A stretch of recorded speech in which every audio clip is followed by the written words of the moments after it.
What's up? What's up? What's up? Hey, welcome back to the Financially Intentional Podcast. Super juiced to have Antoinette Munroe join us today because she has an incredible story about her journey into financial freedom through real estate. And it's one which I feel is really important to highlight because it's something that all of us can do. I don't think that she even understood like how far she could go when she started on her journey, but it's something that's super attainable for everyone. So I want to welcome you on, Antoinette. Hey. Hey, Nasima, thank you for having me. Of course, let's just hop right into your story. I want to know like where you started, like as far as learning about money. Was money something that was talked about at home, or like how did you set out on this journey? I learned very well what not to do with money. That was the lesson that I got at home. Credit cards ran up, lights going on and off every month. I got to experience a bankruptcy with my parents. Like money was not a thing that my family knew how to do. But even when you're receiving negative messages, you can still learn a positive lesson. So for me, the lesson was, okay, don't do none of that. And so that's how it started with me for money. Yeah, that's funny. Like me too, the same here. Like I learned how to dodge bill collectors. That was like my biggest lesson.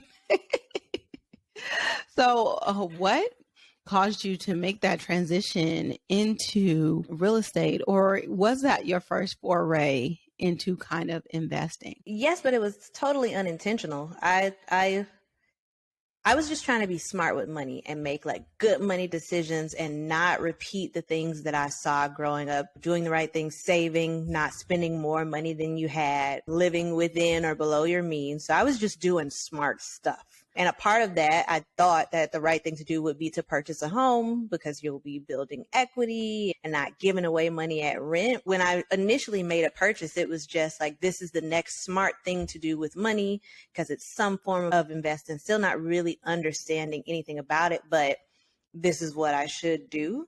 And let's do it as smartly as possible, meaning I got approved for 220, but I didn't want to spend over 200. So making sure I was very conservative with any new debt I was taking on. It was after getting the house and going through the process, maybe even a year after that, I finally start to connect some dots and think about that home ownership from an investment perspective. But initially it was just, let me be good and do good money things. What made you think that real estate was going to be a good form of investing? And what put you in the mindset that renting was throwing away money? Nobody's ever asked me that question. So I wish I knew, but I'll say, so when I was 19, I was driving around. I had decided I was going to buy a house because I had just spent 2 years paying rent in an apartment complex. And like in the college towns, you're paying by the bedroom. So I'm like, all right, we're paying this much for this apartment.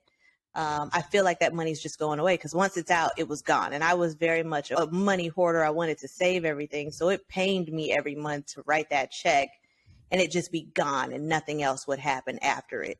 So to me, I thought that if I owned the home, at least that money was going into something that was mine. And that was it. It was very surface level. Like I can give it to the apartment complex or I can give it to something that belongs to me. And maybe in the long run later, if I sell it or something, I could recoup some of that. And that was it, like a surface level understanding.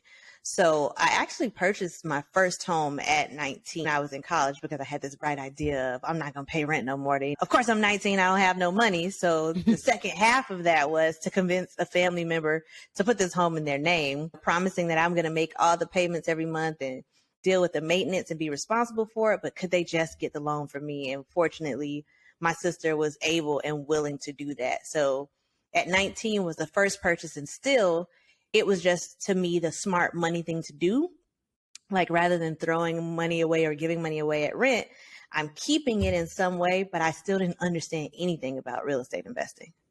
Yeah, I ask you that because for me, real estate investing was the only investing that I had seen my family do. So my grandfather and my uncle owned a lot of real estate in Oakland, California.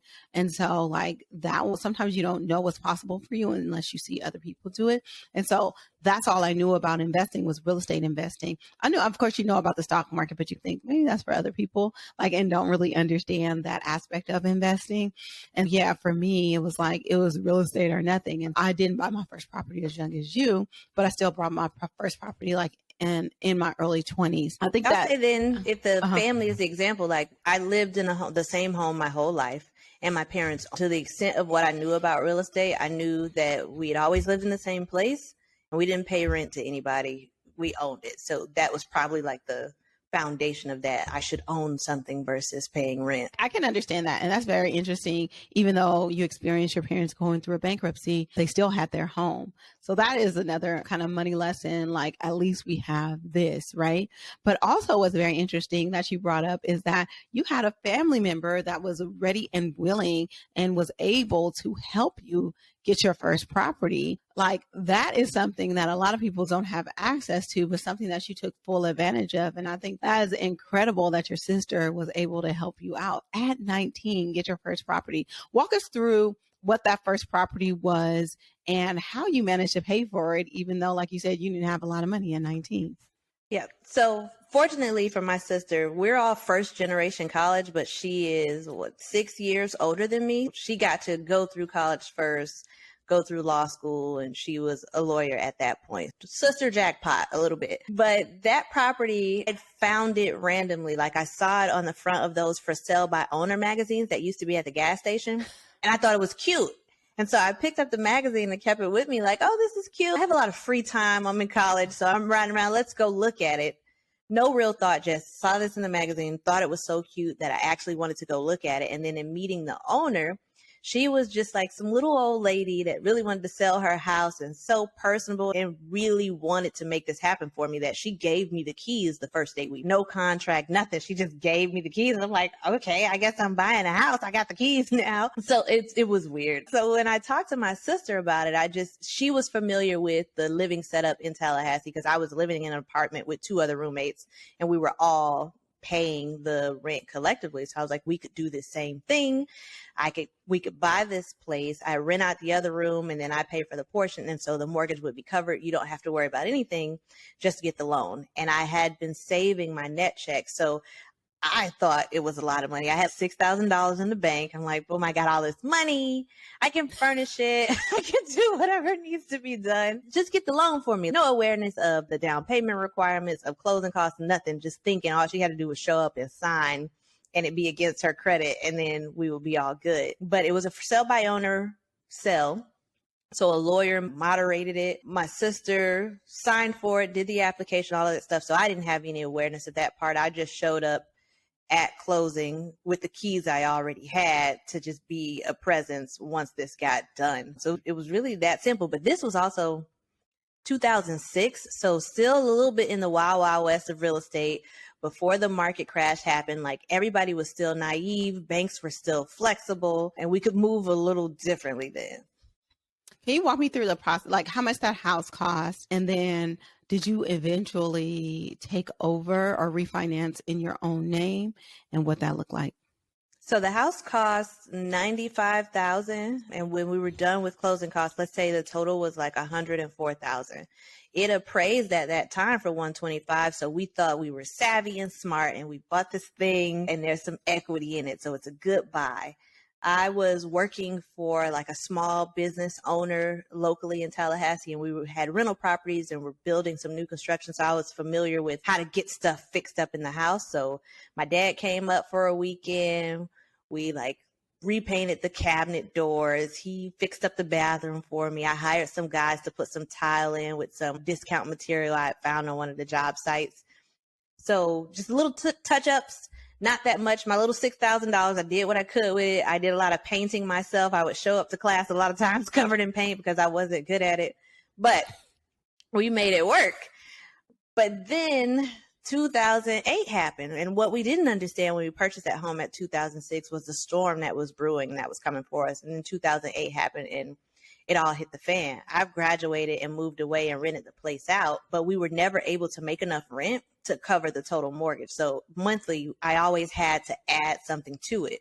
And I think maybe 2013 or so, the tenant that was in there moved out and didn't notify us. They kept paying, but they turned off the lights. Like, they didn't want to break the lease. So with the lights turned off, then the mortgage company gets a notification of the property being vacant. So even though we're receiving rental payments and sending them to the bank, once they got the vacant notice, they stopped accepting the payments. So we look up 6 months later, and again, all of this is running through my sister's bank account.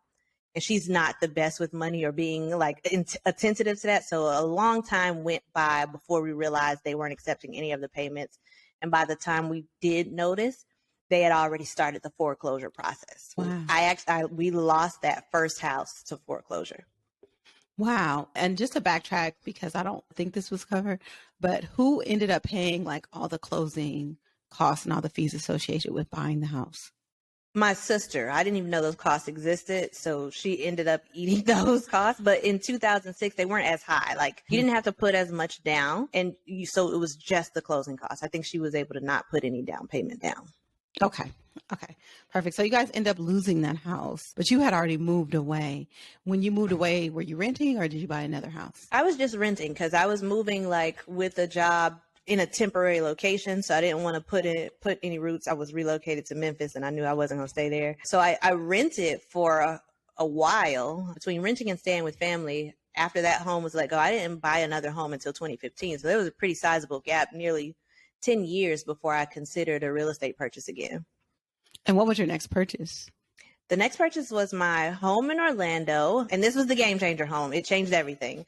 So I bought like the smallest, ugliest house in the neighborhood. I paid $169 for it. It was 1,000 square feet, 2 bedrooms, 1 bath, nothing sexy, like green, blue carpet, pink bathroom tile. There was no kitchen. It was a mess. But I remembered I was so like unhappy at work and trying to think of what would make me happy if I wanted to go through a career change. And the only thing I could think of was the last time I was doing house stuff, like when I rehabbed that home in college and when I was working for that local entrepreneur doing property management. So I decided to buy something ugly and do a project. And I said that if that worked, then I would consider that a sign that I needed to move towards something real estate or property related. So I was intentionally looking for a fixer to go through this process of discovering whether or not this would be what I wanted to do moving forward. So we were successful in finding something very ugly, but it took 6 months to close on that house because everything went wrong, and we don't even have to get into that. But then another 5 months to do the rehab and make it livable. So it was like a full year process of just getting that home. And a part of what we discovered there was the opportunity to add on additional space and create a rental unit, which I thought would just give me more space to have roommates and have help with paying my bills. But it turned into like the beginning of my early retirement. Okay, so was this a live and flip, meaning for people who don't know what that means, you were living in the home as you were doing renovations, or were you still renting while you were getting the renovations done?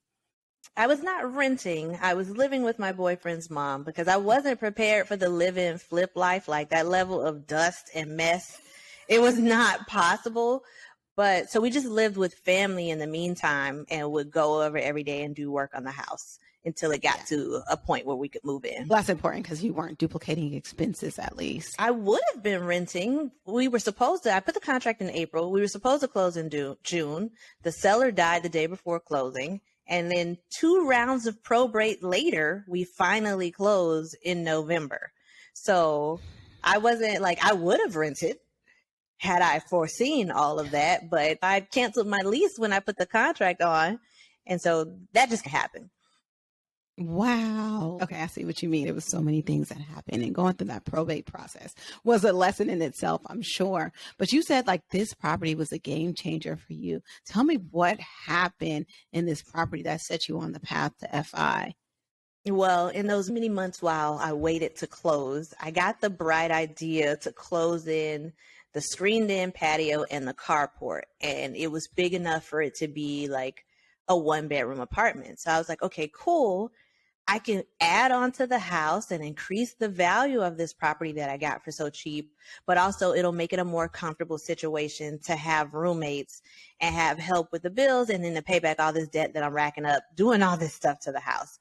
So it was supposed to just be, all right, we do the addition, get some roommates to pay back all of the money we've invested in the house. But in the end, I paid a low amount. I added the equity. This was a good purchase.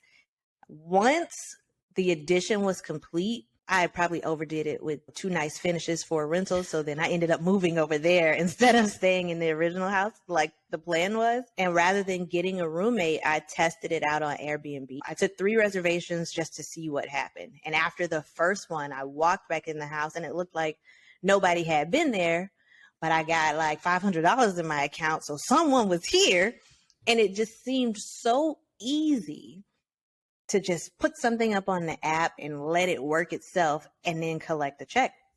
So that I was like, okay. You were Airbnb out the main house and you were living in yes. Okay. All right. And yes. how many so that was a 2-bed, the main house was 2-bedroom. 1 bath. Yep. 1 bath. Okay. And I was living in the 1-bedroom side. 1 okay. bedroom. It was like a master suite off of a family room. So that was, we had that space, and that was the game changer. So then that was like maybe October, we tested it out on Airbnb. And so we decided February of that following year to go in on that full time. And that first month we made our mortgage by twice as much. And that was it. That was all she wrote. We never looked back from Airbnb since. And then, so what did you do next? Was this your first and last property, or is that your only property, or what did you do next? We sat on that for a while because I still wasn't a real estate investor. I just happened to do these smart money things real quick with this house. And I spent maybe that first year just paying off the debt from building the addition. So let's say I bought the house in 2015, started Airbnb full time in 2018. And just focused on paying debt. It wasn't until February 2019 where I was getting like pumped up by some people at a wedding because they thought what I had done with the house and Airbnb was so smart. And they were like, oh, you're a real estate investor. You should do this, take this seriously, or we'll give you money, we'll invest with you. And I was like, what? Okay, I'm going to be a real estate investor. And so then I had to go home and figure out what that meant. So I started learning seriously about real estate investing and all the different strategies for the year of 2019. So by November of that year, that was my first like deal that I purchased as an investor with some knowledge of what real estate investing was and with the intent to add this to a rental portfolio. Everything else before that was just like, I was going to live there, and then it just happened to turn into something with Airbnb. So yeah, by the end of 2019 was the first deal as an investor. And where did you, when you were saying you needed to learn how to be a real estate investor, where did you get a lot of your information? Primarily biggerpockets.com. So I had always been a Bigger Pockets money podcast fan. So I started listening to their real estate show. And then whatever I didn't understand from the show, I would go onto the website and dig through the forums and ask questions to get answers there. And I joined my local RIA, the Real Estate Investors Association here in Central Florida, so that if I couldn't find the answer just researching online or listening to podcasts, I would go to a meetup and then specifically ask, what about this or that? So it was just a lot of research. I didn't get into any real estate books, but podcasts, internet research, and then the local meetups were good enough. And then later on in the journey, I started adding other podcasts like Coach Carson's show. That's dope. Like, I love Bigger Pockets. Coach Carson is the bomb too. But yeah, I like how you back-ended it. Like, people already thought you were a real estate investor, and you was like, okay, I guess I'll own this title. Let me figure out what I needed to do, and then tapped into all those resources to do that. So in 2019, you really dipped your toes into being an investor. Talk us through that investment. Talk us through that first deal was bomb. Let me just say, I'm gonna tee it up as that. Yes. So I had learned about like the BRRRR strategy. I'd learned about wholesaling. You got to break it down a little bit for our audience. Okay. You know, the Bigger Pockets audience will know what BRRRR is, but just break down the acronym for us. All right. So the BRRRR strategy is when you buy a property and then the R's are renovate, rent it out, refinance the property, and then you repeat the process. So this was my goal. I wanted to buy a house that needed some work, do the updates, put a tenant in it, and then go to the bank and pull out the money that I had invested initially so that I could use it again to repeat the process. I'd also been learning about wholesaling, which is essentially buying a deal directly from the owner of the home or an intermediary that's not a realtor, but it's off market. It's not listed on market, and you can normally get a better deal on it. I was talking to my mom one day, and she mentioned that our neighbor across the street in the neighborhood I grew up in, she was planning to move, and she had been having people come over and look at the house to give her a price. She didn't want to do any work. She didn't want to put it on the market. And I was like, ooh, this is a wholesale deal. I know what that is. So I called my neighbor. I talked to her. I explained to her, I'm a real estate investor now, and I'm looking for more things to purchase. And if she's interested in moving, I could help with that, and got a price for what she wanted. And I thought it was reasonable. I don't negotiate. I ask the seller what they want. They tell me if the numbers make sense. I just say, okay. I probably should start negotiating, but that's how that deal went. We went back and forth for a while. She did get some other offers from wholesalers, but I just agreed to beat whatever her best offer was, which was $190,000. And she agreed to let me buy the house instead of selling it to one of the other wholesalers. Now, you're probably wondering where I had 190 at. Not in my pocket. But from the renovation of the house we were living in, and as a part of the BRRRR strategy, because that was like a BRRRR, it was an old house that I fixed up. I now had all this additional equity in that property, and I was able to go to the bank and get a home equity line of credit on the home I was living in, and use those dollars to purchase this other home cash. So with wholesaling, though, you don't necessarily have to purchase the home, right? You just have to have rights to the contract. Isn't it so that, from my understanding, like you lock in a price for this home, but then you find somebody to buy it for a higher price? So without really having to own the home, you can make money off of the contract itself. Like that was my understanding of wholesaling. Correct. Right. So if I were the wholesaler, what I would be selling to someone else is the rights to the contract that I have with the original owner and assigning that contract to the new purchaser. So the process for this purchase was the wholesale process. It was listed off market. I was able to negotiate directly to the owner, but I didn't want to sell it to somebody else. I wanted to keep it for myself. So at the point of closing, there was no assigning the contract to someone else. I kept the property for me. So it was essentially, I just purchased a property off market, but understanding how wholesaling worked allowed me to be able to navigate that process on my own without having to work through a wholesaler. That's great. That was an incredible process. And so that was the bond property that you got for 190. So now you have your primary residence, and then their primary residence, which is the one that you're renting out on Airbnb. And now you have this other property that you bought from your mother's neighbor, correct? Yes. So that one's rented out. The bond part of it was the whole process took 45 days to rehab and to do the refinance process. So at the end of 45 days after purchasing that process, all of the dollars that I had put into the home to purchase it and to fix it up, I was able to complete a refinance and have those dollars back in my pocket so that I could repeat the process again on another property. So now you just have a regular mortgage on that property? Yes. And the tenants pay for it. Okay, yeah, that's the next thing. So the tenants pay for the mortgage. And so you're not coming out of pocket any money. It's just now a pure investment. And you have your Airbnb investment. Okay, what's Correct. Next? What'd you do next? So before purchasing that house, I'd put a contract on a new construction home that was going to take 12 months to build. So I was still waiting on that. And that was due to close April of 2020. But this was going to be like what I considered a luxury house hack. So now this is a single family home with a detached garage apartment, and I could rent out the apartment on top of the garage, and that would cover half the mortgage.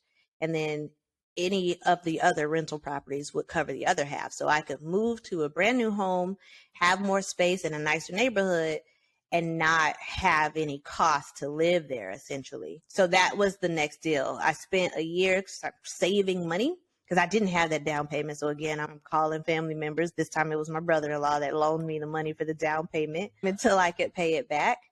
But April 2020, we just moved from our Airbnb home and committed that to full-time Airbnb, both sides of it, and moved into a new primary house hack. Okay. And I was going to say that, like, you threw out some very important concepts that have some special names that a lot of people might not know. So from the beginning, even with your first property that you lost, you were house hacking. And house hacking is a way to either decrease or fully eliminate your housing costs. And your housing costs are going to be some of your biggest expenses. And if you can find a way to eliminate or decrease your housing costs, then you free up a lot of money to do other things like your other investing. And so now you have the 3 properties, one that's Airbnb, one that's fully rented out, and now you have your primary residence with the rental above the garage, and you're not paying housing costs. No, and let me backtrack a little bit. That was the point of all of this. All of the decision making was, how do I eliminate my expenses? Because ultimately my goal was to achieve financial independence and retire early. That's the FIRE movement. For those that aren't familiar, it was my goal to achieve FIRE. Not to be a real estate investor. I just didn't want to have any bills, because if I didn't have bills, I wouldn't need money as much. And then that would give me flexibility to choose a different career path or to make less income, but do something more fulfilling. So that was the primary motivation behind it all, was eliminating expenses in the pursuit of achieving financial independence. What it turned into being was understanding a path to achieve an accelerated rate of financial independence through real estate investing. So now I have a new FIRE. But you are technically financially independent. Yes. And how old are you? I'm 37 now. Yes. Nice. Financially independent at 37, meaning that work is optional for her. Her bills, her expenses are covered by her investments, and she can maneuver how she wants to. So what are you doing in this FI life? I still do real estate. So that's cool. I still enjoy that. I think what I like the most is like taking the ugly house and making it pretty. So I still do that, but I'm only doing 1 or 2 deals a year. And that could be something that I keep or something that I flip. But I didn't want to create another job for myself. The goal was to not work. So 1 or 2 a year is enough to have some discretionary income for the year, because all of my primary expenses are covered from the real estate properties we currently have. So I'm not necessarily building out a real estate investment company or trying to take over the industry or anything like that. But I do still like to side hustle and explore different businesses. So sometimes I'm a notary for my neighbors around here, and that becomes money, free money that I can eat out with whenever. I teach part-time at a local university, so that provides some additional income. I'll sit on different boards. That provides income. So there are just a bunch of different things. As if I'm interested in it, I can go do them. And it doesn't matter to me the amount I make from it, because that's just fun money anyway. Like, I don't need that money to live. So if I encounter something of interest and I can make a little money, like, I'll go do surveys. I did a Chick-fil-A survey 2 weeks ago. They gave me free lunch and $150. That was a great day to me. So I just do a bunch of little silly stuff to keep myself busy and make some free spending money. Throughout the podcast, you've said we. Who is your partner in crime in all of this? My partner in crime is my boyfriend. He's been there since day one. Like, he was with me cleaning out that foreclosure so that I could hand the keys over. So just having a support system, definitely having somebody that listens to your ideas and says, yes, I think that's possible, versus, oh, no, maybe we shouldn't, or that sounds risky. Whoever you're talking to, they need to be putting fuel behind your fire and telling you can do it and pushing you forward and supporting you through that. Because a lot of this stuff is risky, and without knowledge, it can seem scary at first. So you want to make sure that the people around you are supporting your ideas. And if there is any doubt or hesitation, rather than convincing you to not do it, helping you do that research or figure out how to make it happen. Yeah, I love that. And I love that you have that support network, because that does mean a lot. But what I want to really highlight is the trajectory in which you became financially independent. So we know you about the property that you lost at 19. Even though you lost that property, it gave you so many lessons that you're transferring to what you're doing right now. But I just want people to understand, from the year that you bought that first investment property to right now, how long that took and what that looked like in terms of you becoming financially independent. 2015, I purchased the first property, and it was just my primary home. Still not an investor, not thinking, just I'm gonna buy a place to live. Year 2020, I got fired from my job, and I didn't have to worry about where I would go to work. So in a 5-year span and 3 property purchases, so essentially one every couple of years, I had enough cash flow coming in from those rentals, and my expenses were low enough, courtesy of house hacking, which is the key to all of this. Having a job didn't matter anymore. And that's a 5-year window. That's a very short amount of time. And if I'm blatantly honest, if you start with a house hack, if you start by eliminating your biggest expense, which is the reason you go to work every day anyway, it makes achieving FI that much easier, and it accelerates that path fully. So because I started with a house hack and having no bills, any additional money that I made from rental incomes, it was just extra because I didn't need it to live. I think one of the most powerful things of discovering the financial independence movement is understanding that you don't have to work forever, because it had been ingrained in us, because what our parents know, that you go to college, you get a job, you work for 30 plus years until you can retire. But the financial independence space gave us avenues and calculations to say, wait, we don't have to work forever. And I think it's super impactful that you were able to make that move, which started unintentionally from just buying your first property to being financially independent in 5 years. And so we're only 7 years out from when she bought that first property. And the things that she is able to accomplish in such a short period of time have been really dynamic. But what I want people to understand is that you think you have to have it all figured out from the beginning in order to be there.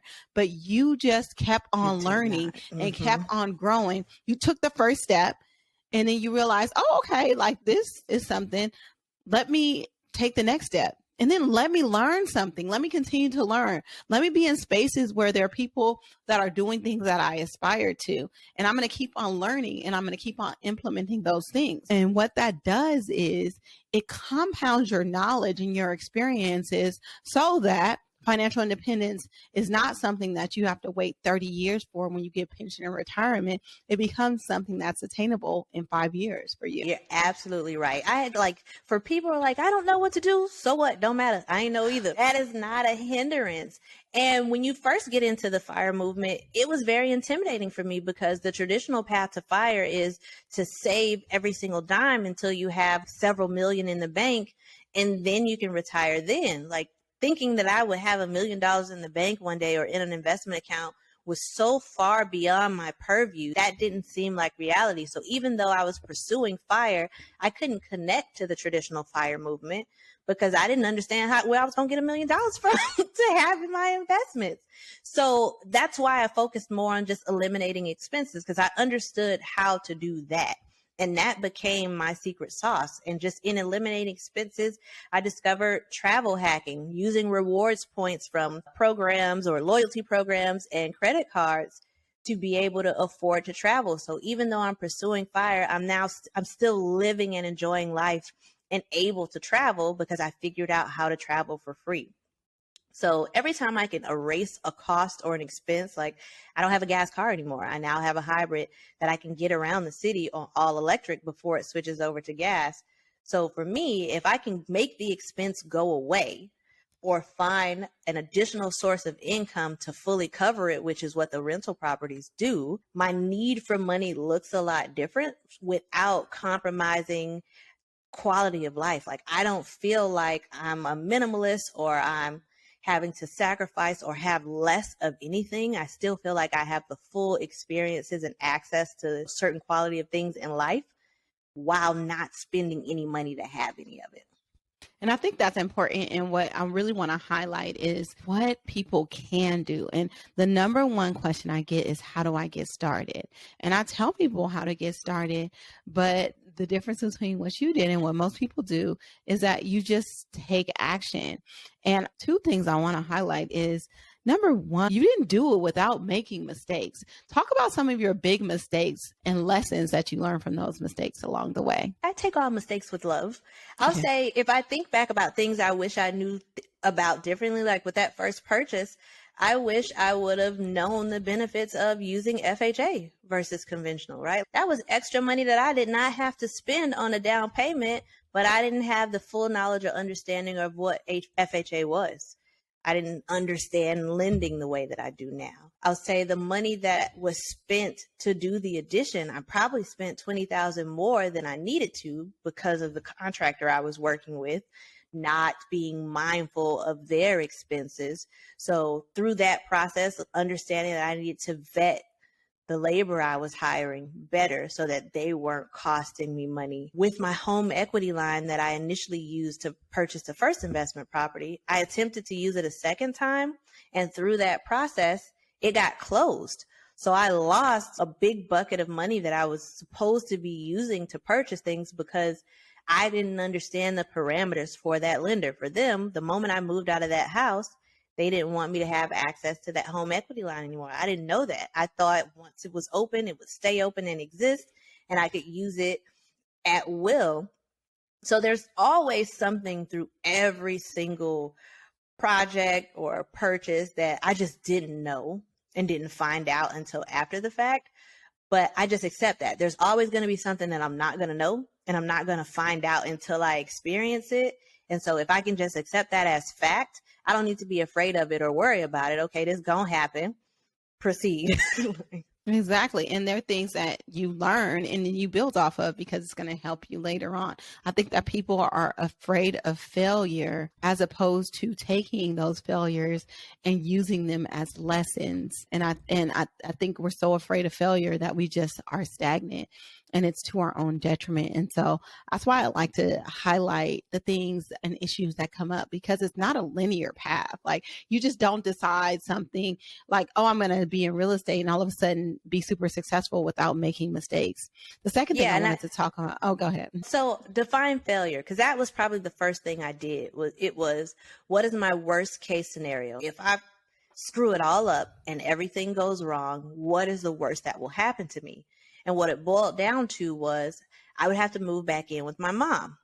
And I was like, she cool, I like her. That won't be too bad. I've done it before, right? Like, I have had to move back in with my mom before and sell all of my things. And that wasn't too bad. I didn't die, right? I lived, it was fine. And I was able to save a lot of money in doing that. So if failure for me was having to move back in with my mom, once I defined that failure, I didn't have to be afraid of it anymore because I knew exactly what it was and I knew how I could work through it.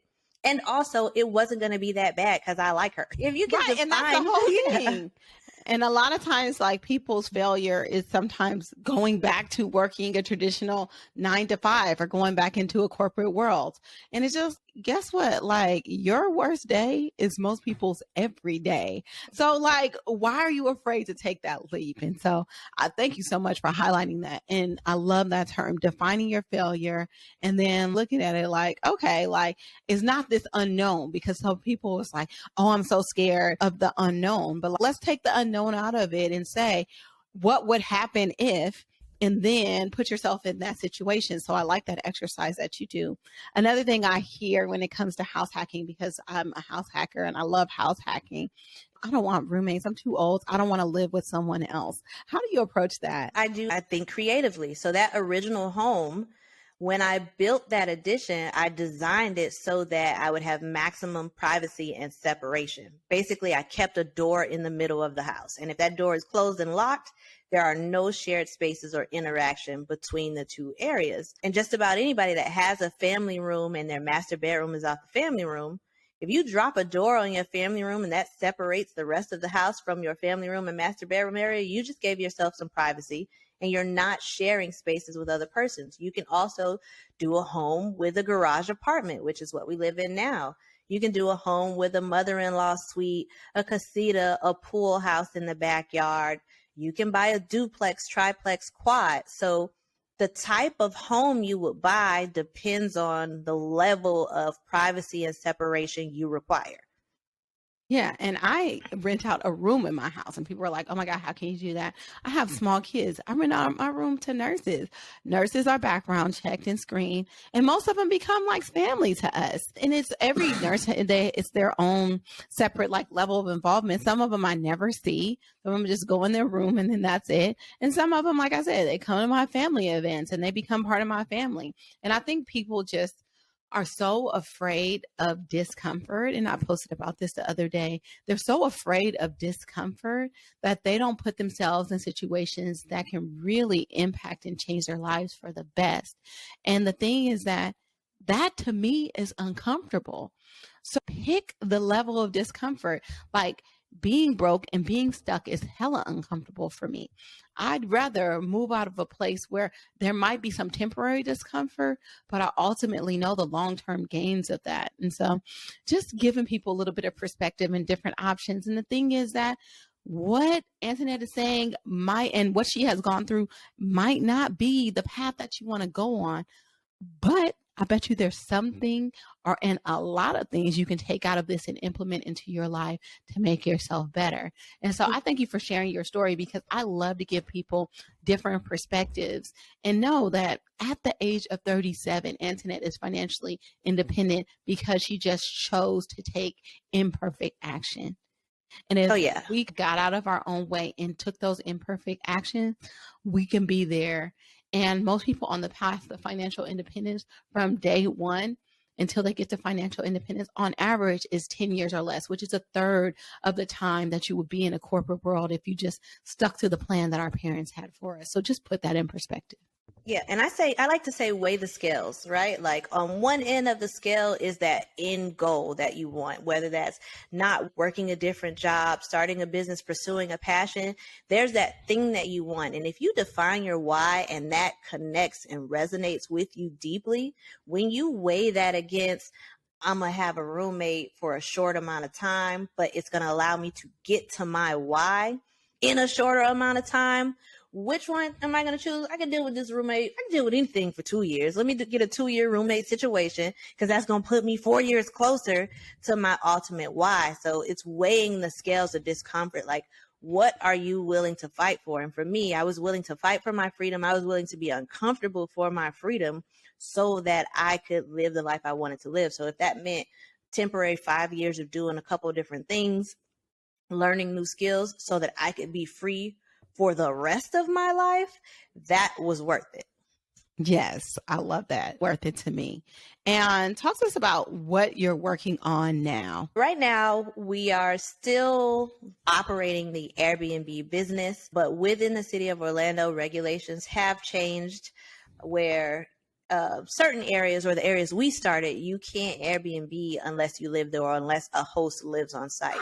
So we're actually converting those properties to group homes, which are licensed by the state, and they would house persons with mental or developmental disabilities. That's the particular subset we're looking to service. You may be familiar with assisted living facilities for older people, foster homes for children, all in the same vein, just our clientele would be mental or physically disabled. And then with those homes converted, we'll take the income from that business to buy new Airbnb properties in vacation rental markets where we don't have to worry about the regulations changing. Okay, I love that. And if people want to get in contact with you or follow you, where can they do that?